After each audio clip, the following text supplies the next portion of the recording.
మీరందరూ బాగున్నారా? మేము బాగున్నాం. ఈరోజు మా ఇంట్లో ఉదయం టిఫిన్కి ఏం చేస్తున్నావు అడుగుతాను. ఏం చేస్తున్నావు ఇవాళ? ఎర్రనొక రవ్వ అండి. ఎర్రనొక పెద్ద రవ్వ అండి. దాంట్లోకి జీలకర్ర తాలింపు గింజలండి, పుదీనాకండి, కరివేపాకండి, పచ్చిమిర్చి, ఉల్లిపాయలు, టమాటాలు, కొత్తిమీర. బాగున్నాయి. ఇవన్నీ కూడా హెల్త్కి చాలా మంచిది, చాలా బాగుంటాయి. మీరు కూడా ట్రై చేయండి. ఇలాగా చూడండి. ఇప్పుడు కటింగ్ చేసుకుంటాం.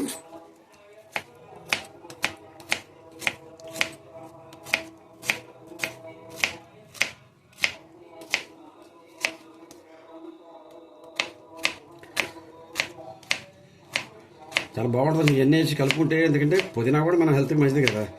పుదీనా మంచిది, కొత్తిమీర మంచిది, చాలా సూపర్గా వస్తుంది. మీరు కూడా ట్రై చేయండి, చాలా బాగుంటుంది.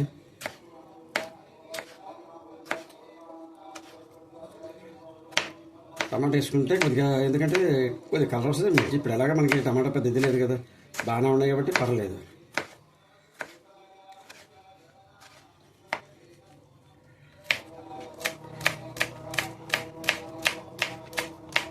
కొత్తిమీర అండి, కొత్తిమీర కట్ చేసుకుని సన్న కట్ చేసుకుంటే లాస్ట్లో వేసుకుంటే బాగుంటుంది. మిర్చి కూడా అంటే 2-3 ముక్కలు ఉంటే బాగుంటుంది. కొత్తిమీర అలాగా కరివేపాకు, పుదీనా కూడా ఇలా వేసుకుంటే బాగుంటుంది. మొత్తం కటింగ్ అయిపోయింది. కరివేపాకు కూడా కట్ చేసాము. కరివేపాకు కూడా సన్న కట్ చేసి లేకపోతే ఏరేస్తాం, అందుకని అది కూడా మంచిది, తినేస్తే మంచిదని చెప్పేసి కరివేపాకు కూడా కట్ చేసాం. మొత్తం పుదీనా, కరివేపాకు, మిర్చి మొత్తం కట్ చేసాం. చూడండి, బాండి పెట్టారు. ఇప్పుడు ఆయిల్ వేస్తున్నాం. ఆయిల్ వేసి ఏం చేస్తున్నాం? రవ్వ వేపుతున్నానండి. లైట్గా వేస్తా. లైట్గా వేపుకుంటే బాగుంటుంది టేస్ట్. రవ్వ అయిపోయిందండి. రవ్వ అయిపోయి తీస్తారు. ఉల్లిపాయలు వేస్తున్నాను చూడండి. ఉల్లిపాయల తర్వాత పచ్చిమిర్చి వేస్తున్నాను.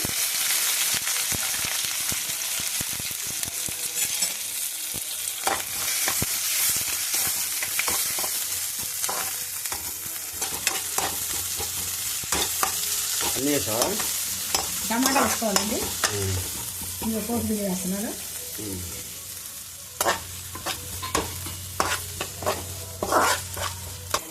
టమాటా వేస్తున్నాను చూడండి.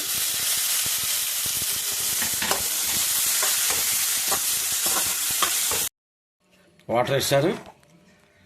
వాటర్ వేసి కాసేపు తర్వాత కొద్దిగా మరిగాక రవ్వ వేస్తారు. ఇక అందరికి తెలిసిందిలేండి.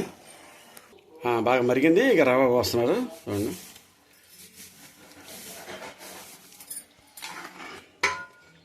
ఎందుకంటే లావు రవ్వ కాబట్టి తొందరగా గెడ్ల కట్టదు. మామూలు డైరెక్ట్ పోసేయచ్చు.